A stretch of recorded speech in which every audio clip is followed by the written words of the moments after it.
Um, dois, três. E aí, gente, aqui é o Alan hoje para o Thunderwave e para o Observatório de Games, e nós vamos fazer um bate-papo com o Igor, e nós vamos conversar a respeito da venda da Activision para a Microsoft. Igor, por favor, se apresente para o público. Legal, boa tarde a todos.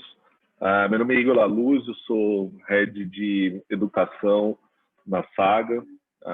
Trabalho já há muitos anos dentro da indústria de tecnologia, design e arte, então com foco aí em experiência voltada para o usuário. E acho que temos aí um excelente tema para falar. Acho que mais do que uma compra, a gente está falando de uma mudança de comportamento de mercado, né?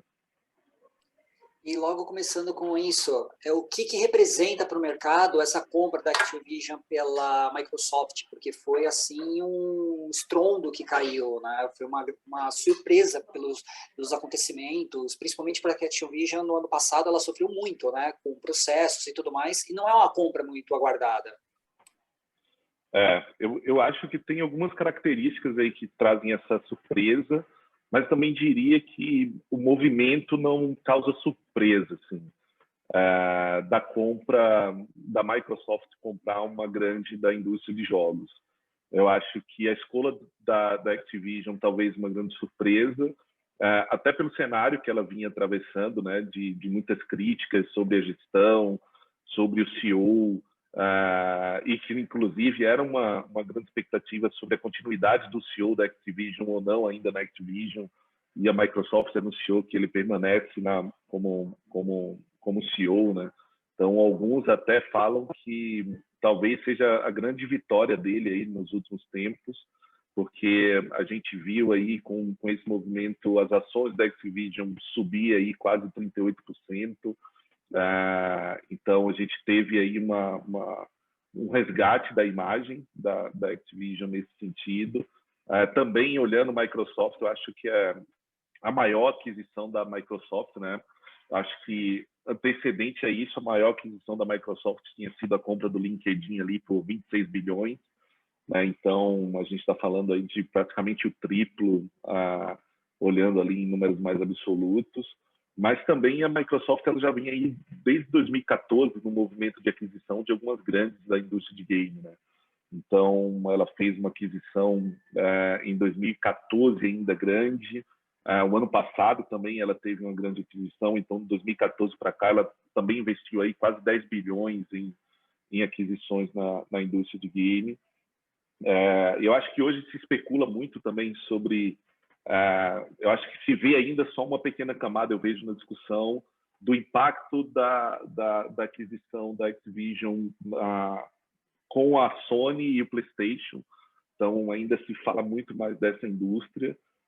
Mas eu diria que vai existir, obviamente, um impacto, vai ter um fortalecimento nessa disputa, digamos assim, pelo mercado. Mas eu diria, na minha perspectiva, que talvez essa briga seja a coadjuvante. Eu acho que a protagonista desse movimento da Microsoft está na visão dela e no interesse dela com o ambiente de metaverso, né? Na briga por esse espaço, que hoje ainda me parece, acho que para a maior parte das pessoas é algo que meio, talvez utópico, mas eu vejo que, assim como outros movimentos de inovação, essa será uma consequência natural para nós, né? E aí vai mudar a nossa sociedade de consumo, a maneira de consumo, um ambiente cada vez mais híbrido, onde o marketing, o game vai estar muito presente dentro desses ambientes. E a Microsoft ela ganha também aí uma base de quase 400 milhões de usuários da Activision, né? Então, eu diria que tem um impacto muito forte no mercado, em várias linhas, mas que a protagonista talvez seja aí a briga da Microsoft por se colocar à frente aí no ambiente do metaverso, né? Então, porque ela não compra só a empresa, né? Ela está comprando as pessoas que lá existem, o know-how da empresa, o conhecimento da empresa, dos programadores que estão lá, dos desenvolvedores que estão lá, porque o ambiente do jogo ele vai ser cada vez mais um ambiente que se mistura com os ambientes que a gente está acostumado, né? Acho que hoje a gente vai viver estamos partindo para uma vida que não é mais offline e online. É uma vida onde existem momentos que estamos offline, existem momentos que estamos online. Então, é uma vida só. E foi até bom você ter comentado, né, a respeito do metaverso, porque quando as pessoas esquecem que não está sendo comprado apenas os jogos, né? Não é somente essa propriedade intelectual, mas também tecnologia. E a Activision, ela tem muita tecnologia. Você vê que a Microsoft ela está além dos jogos, porque nós estamos discutindo muito. Call of Duty vai ser exclusivo do Game Pass, não vai ser. Game Pass vai para o Nintendo, Switch Online também, mas a gente esquece da tecnologia. Como é que você vê isso? Eu acho que a aquisição ela está muito mais na capacidade de time, de tecnologia e conhecimento adquirido. Né? Então, e a gente tem visto esse movimento até com compras de pequenos estúdios, startups pequenas, que, na verdade, a compra não é por um produto, e sim pelo time que está lá, né? O conhecimento e a propriedade em torno da tecnologia, né? Porque a tecnologia proprietária ela te dá uma capilaridade para escala muito grande. Então, acredito que o que de fato está por trás dessa aquisição, o maior valor que a Activision se mostrou para a Microsoft tomar essa decisão, ela está, para mim, completamente atrelado ao back-end, digamos assim, né? A tecnologia que a Activision tem conhecimento e também a capacidade desse time de continuar desenvolvendo e desbravando um novo ambiente, né? Porque a gente fala de uma indústria, quando a gente fala da indústria de jogos, principalmente, a gente fala de uma indústria muito jovem, né? A gente fala de uma indústria de 50 anos. Apesar da relevância dela, do tamanho dela, de ser uma indústria que há 50 anos eu digo que ela só cresce. Ano após ano, a indústria de game ela tem um faturamento maior do que o ano anterior. Passamos aí pelo advento da pandemia, que fez com que também acelerasse algumas coisas, mais usuários entrassem dentro do universo, quando a gente está falando só, pura e simplesmente, do entretenimento, né? Mas hoje a condição do ambiente do game ele está entrando em várias economias, porque a gente está falando de conexão, a gente está falando de velocidade, a gente está falando de jornadas online que elas precisam ser cada vez mais intuitivas, com uma experiência mais agradável. Então, a gente está falando de, principalmente, aumentar as ofertas em realidade virtual. Então, que a gente já tem aí a Microsoft concorrendo com sistemas de óculos aí, de realidade ali, com o Facebook, que está brigando também com essa visão. Então, a gente está falando de um mercado aquecido por uma discussão que vem aí também com o 5G chegando, trazendo a conexão e a velocidade para um outro nível. Isso aumenta ainda mais a nossa capacidade de interação online, de interação digital, né? Porque a gente aumenta a nossa latência aí de dados, de recebimento de dados. Então, essa indústria por trás, ela já está discutindo isso há muito tempo, né? Quem está na indústria de tecnologia, quem está ali vivendo um pouco do background, a gente já vem há muito tempo as pessoas falando dessa projeção, né? De o que vai vir, do que vai se transformar, porque eu acho que essas pessoas que desenvolvem tecnologia, principalmente, e estão com dado na mão, né? Como uma grande do Facebook, que a maior riqueza dela, o maior ativo é a informação de consumo, né, do usuário dentro desses universos digitais, eles conseguem prever a tendência com muito mais facilidade, né? Eu digo que a gente tem uma carência hoje na formação do novo profissional, porque nós temos muitos usuários de tecnologia e poucos desenvolvedores de tecnologia. A gente tem uma sociedade com uma consciência muito superficial sobre tudo que está ali por trás. Então, a gente está falando da educação se transformar com esses ambientes digitais, a gente está falando da sociedade em relação ao consumo de bens e serviços. Então, a gente tem E com essa oferta grande, né? Porque a concorrência hoje tem isso, né? Você tem oferta, que antes você tinha que, por exemplo, não tinha escolha entre vários filmes, você tinha que assistir o filme da sessão da tarde. Hoje você assiste o filme que você quiser. Então, a gente tem uma indústria mudando com muita velocidade, com muita intensidade, e com grandes empresas com capital para investir nisso, né? Porque eu acho que esse é o anúncio efetivo de uma grande mudança para o mercado, porque mais de 60 bilhões gastos não é simplesmente por uma brincadeira, é por um mercado consolidado, né? Então, esse mercado, ele não tem, eu entendo que ele não tem opção de não existir. Ele agora tem até uma obrigação de se fazê-lo existir, né? Então, e para ter essa coragem, digamos, de investir, é porque tem muita certeza por trás do movimento que está se formando, né? Porque não é simplesmente uma aposta. Na verdade, é um investimento para algo que invariavelmente vai acontecer, né? Você fez uma boa colocação a respeito da parte de educação, né? Porque quando a gente fala de educação, nós estamos falando de futuros profissionais. E o mercado de game deixou de ser, já faz muitos anos, apenas uma pessoa que ela desenvolve, né? Que ela senta ali, ela roteiriza, você tem o designer, a pessoa que mexe no Photoshop, pacote Adobe completo, nas engines e tudo mais. Hoje você também tem programadores, você tem o pessoal do streamer, você tem nossa, é uma infinidade de novos profissionais.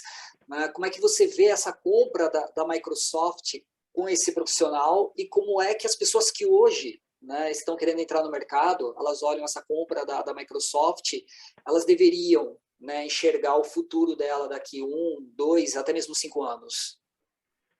Sim. Eu diria que, como eu falei, nós temos uma indústria jovem, né? 50 anos de indústria, basicamente. Se eu for datar ali do primeiro jogo que se tem conhecimento, né? Que é o Pong lá, aquele jogo de um pixel quase. Nós hoje vivenciamos as gerações que nasceram efetivamente dentro dos jogos, né? Talvez a geração dos meus pais ali, as pessoas que estão acima dos 60 hoje, são a última geração que nasceu sem jogos. Todas as outras já nasceu com jogos, né? Então, hoje temos uma geração de pais, inclusive, né? Então, que nasceu dentro do jogo. O jogo, ele antes, eu acho que ele foi ganhando, porque antes ele tinha a visão de ser simplesmente um brinquedo, né? Você encontrava jogo na seção de brinquedo e era um brinquedo que se dava para o filho no final do ano. Então, a indústria veio se transformando rápido com a chegada da internet, do mobile. O console já não é o grande carro-chefe, né, dos games, porque, inclusive, até por acesso, né, comprar um PlayStation hoje, R$ 7.000, não são todas as pessoas que têm R$ 7.000. Então, acho que os consoles eles ainda continuam durante muito tempo. A gente tem hoje, você vê campanhas publicitárias, inclusive de banco, colocando o jovem, o desenvolvedor de game, a área de game como área profissional, né? Temos os atletas de jogos hoje, então universidades absorvendo fora do país atletas de esporte como absorviam atletas de basquete, de futebol americano, para compor os times das suas universidades. Uma indústria que já se provou em tamanho o quanto ela é relevante, né? Já é superior em faturamento a duas grandes indústrias somadas ali, que é a indústria do cinema e da música juntas. Então, e como você falou, eu acho que ela movimenta um mercado que vai além disso, porque a gente fala do desenvolvedor, do designer, do programador, mas a gente está falando de empresas, a gente está falando de negócio. Então, eu tenho o jurídico que tem que se especializar em contratos de games, eu tenho o financeiro, eu tenho marketing, eu tenho administrativo, também tem uma grande outra gama de profissionais que também precisam conhecer dessa indústria, porque a indústria precisa desses profissionais, eu preciso do marketing, eu preciso do financeiro, eu preciso do jurídico. Então, ela movimenta uma coisa que é muito mais ampla do que simplesmente do desenvolvedor, do programador. E eu acho que essa compra, ela anuncia também o quanto existe uma necessidade por profissionais nessa área, né? Porque, como eu falo, a aquisição ela é uma aquisição que também compra todos os funcionários que ali estão, né? Porque talvez o que se gastaria investindo em montar um time já estabelecido, com uma cultura de desenvolvimento já criada, porque não é só a habilidade técnica, né? É a cultura de como se desenvolve, o que se desenvolve, como essas pessoas já conseguem se relacionar com velocidade, porque a indústria de game ali na produção, ela também tem isso, né? O artista que é o ilustrador, o modelador 3D, ele tem que conhecer muito bem em como preparar o arquivo para que o programador consiga fazer a sua programação, para que rode bem na engine, para que o jogo seja leve. Então, ganhar corpo sobre todos esses detalhes de comunicação dentro de um ciclo de produção de game também leva tempo. Então, mas eu diria que também é um anúncio que deixa claro o quanto é importante agora começar a se preparar, porque também esse não é um mercado que ele vai ganhar a força que nós estamos esperando no metaverso ali em 1 ano ou 2. Né? A gente está falando exatamente de uma projeção ali de 5 anos. E 5 anos considerando curto prazo, né? Porque eu acho que as pessoas, inclusive, elas fazem uma relação sobre curto, médio e longo prazo um pouco distorcida quando a gente fala de mercado. As pessoas acham que curto prazo é 1 semana, médio prazo é 1 ano, longo prazo são 2 anos. Mas para a indústria, para um movimento tão grande como esse, a gente fala curto prazo 5 anos. Então, a gente está falando de uma indústria que ela ainda vai se fortalecer e crescer com essa necessidade para os próximos anos, sem dúvida alguma, porque acredito que nos próximos 5 anos a gente vai começar a entender, a sociedade vai começar a respirar os impactos do que agora é desenvolvimento, porque agora não é entrega, né? Agora é desenvolvimento de uma realidade, né? Que talvez agora ainda tenha as pessoas... A gente já tem gente acelerada, a indústria, e que não só dos jogos, mas inclusive a indústria fashion, né? Das marcas, já pensando em como minha marca vai estar dentro do metaverso. Então, já é uma discussão muito frequente. O metaverso, de certa forma, ele já existe aí, talvez não é a existência dele, mas a potencialização desse cenário, e que agora se faz necessário mão de obra para criar esse cenário. Né? Porque, assim como eu vejo na internet anos atrás, a gente via empresas e corporações dizendo assim, por que eu vou ter um site? Por que eu vou ter um www, o meu espaço? Sem essa necessidade. Hoje, uma empresa nasce com isso. É impossível ela já nascer sem um site. E a mesma coisa eu acho que será esse ambiente. Né? Eu teria agora o momento de por que eu vou entrar aí? Eu não preciso entrar aí. E vai ter um momento que nós precisamos estar aí. Vai ser inevitável. Né? E aí as possibilidades, tanto para a educação quanto para o mercado, de modo geral, elas são inúmeras. Com muitas barreiras a se vencer ainda, porque não é só a tecnologia chegar. Como que as pessoas vão estar preparadas para isso? Né? E a gente já tem, inclusive, a partir desse ano, a nova Base Nacional Comum Curricular, colocando à disposição dos jovens do ensino regular, e obrigando as escolas a falar de temas como empreendedorismo, jogos digitais, programação, porque fica muito claro que a sociedade ela não anda mais a partir daqui sem essas coisas estarem no nosso dia a dia. Né? E qual que é o movimento da Saga em cima dessa parte de educação, desse futuro desses profissionais? Eu diria que, naturalmente, nós estamos, e muito fortemente nos últimos anos também, acho que fazendo o mesmo exercício do mercado, de entender como que a gente vai se posicionar diante das novas tecnologias, mas a gente entender uma coisa antes, que mais do que a gente se posicionar, a gente tinha que ter um time capaz de acompanhar e se atualizar com velocidade diante dessas mudanças, dessas inovações. Então, hoje a gente vem montando times para desenvolver tecnologia interna, inclusive, tecnologia proprietária, para entregar conhecimento, pensando nessas grandes possibilidades trazidas por essa inovação, por esse movimento, porque a gente já entendeu que não é uma escolha, é uma obrigação, né? Se atualizar em relação a isso. Né? Então, trazer esse pensamento moderno, atualizado, aderente com o mercado. Então, hoje a gente já tem um movimento forte de atualização do nosso programa e do nosso material conectado com o que o mercado está falando.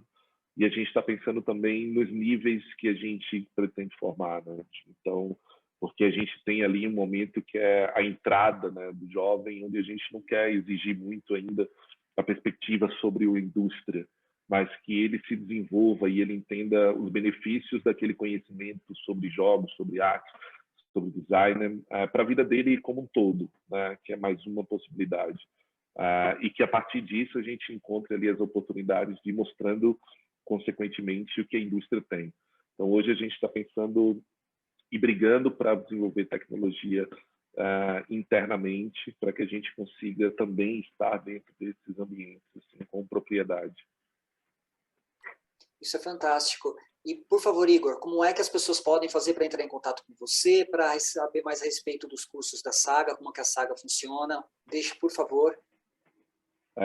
Para nos encontrar, acredito que é bem fácil, estamos em todas os canais aí de comunicação, você nos encontra no Facebook, nos encontra no nosso site também, é saga.arte.br. Então lá tem todos os contatos das nossas unidades, fala de todos os nossos cursos hoje. Você também encontra a gente através do Instagram, LinkedIn, todos esses canais têm uma ponte de comunicação. Encontrando e tendo uma unidade física perto de você, você pode vir até nós também. A gente vai te receber com o maior prazer aqui, te explicar um pouco do que nós somos. E desde 2020 que nós temos uma Saga que é completamente digital também.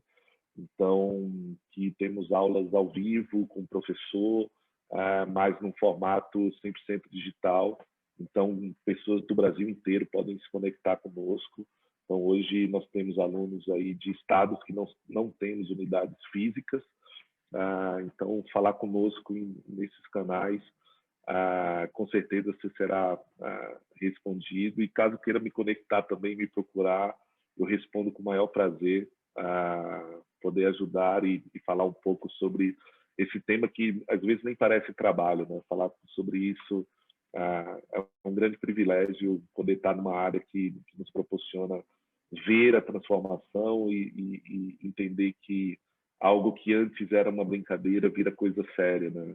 Que pode dar uma carreira para nós, uma carreira estável, bem-sucedida, com projeções e no mercado que ano após ano só traz notícia boa para nós, né? Então é super importante. Estamos aí para falar com todos que queiram falar conosco. Perfeito, então. Igor, muito obrigado. Deu para perceber por toda a sua paixão, conforme você explicou, né, toda essa parte do mercado de trabalho, do que está acontecendo com a Microsoft, e a gente tem certeza que o pessoal vai ter isso também junto com o pessoal da equipe da Saga. Eu agradeço muito. Pessoal do Thunderwave, do Observatório de Games, esse foi mais um bate-papo com o Igor dessa vez, e espero ver vocês até a próxima. Um abraço e muito obrigado.